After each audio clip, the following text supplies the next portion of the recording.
Jesus cooked breakfast for the man who denied him, and he deliberately used the one thing guaranteed to remind Peter of that night. This isn't just a story about forgiveness, it's a story about what Jesus does with your worst memory, how he walks into the courtyard of your shame and rebuilds it.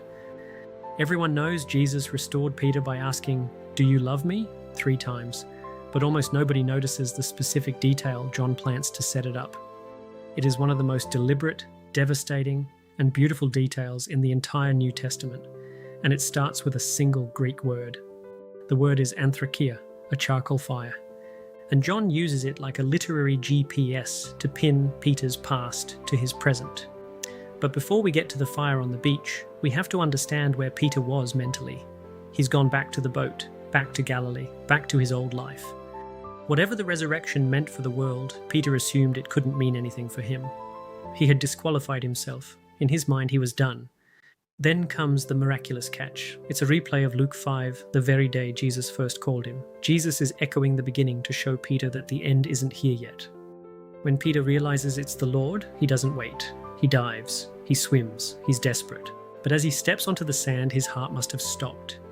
Because there on the beach is another anthrakia, a charcoal fire.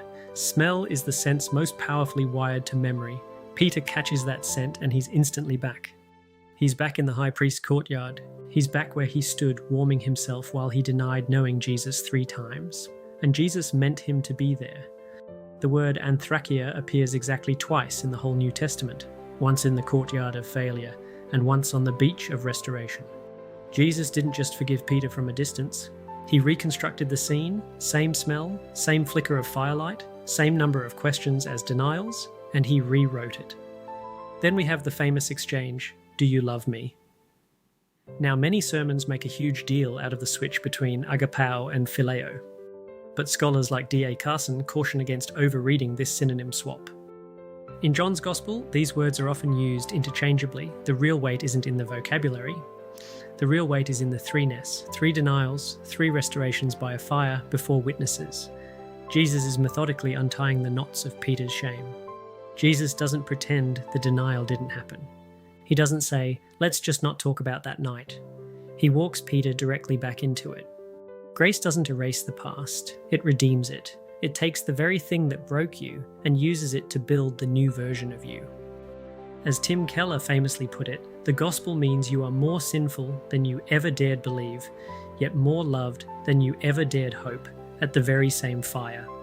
Restoration always comes with a commission, feed my sheep. Jesus isn't just saying, "I've forgiven you," he's saying, "I still trust you." He's putting Peter back to work. Now let's bring this to you, because you have a charcoal fire. You have a memory you avoid, a failure you've decided disqualifies you forever. Maybe you've done exactly what Peter did, gone back to your boat. You've quietly concluded that because of what you did or what you didn't do, God is done with you. But look at the beach. Jesus doesn't wait for the disciples who didn't fail. He builds the fire specifically for the one who did. He waits for the failure. The question he asks isn't, "Why did you deny me?" It isn't, "What were you thinking?" It is simply, "Do you love me?" Because your failure was never the last word about you. Jesus wants to take your worst memory, the scent of your deepest regret, and replace it with the scent of a breakfast he cooked for you. He wants to rewrite your courtyard. Whatever your courtyard was, there's a beach. I'm Mark Fuhrman, and this has been A Word with Mark. Don't forget to subscribe as we journey through the rescue story together.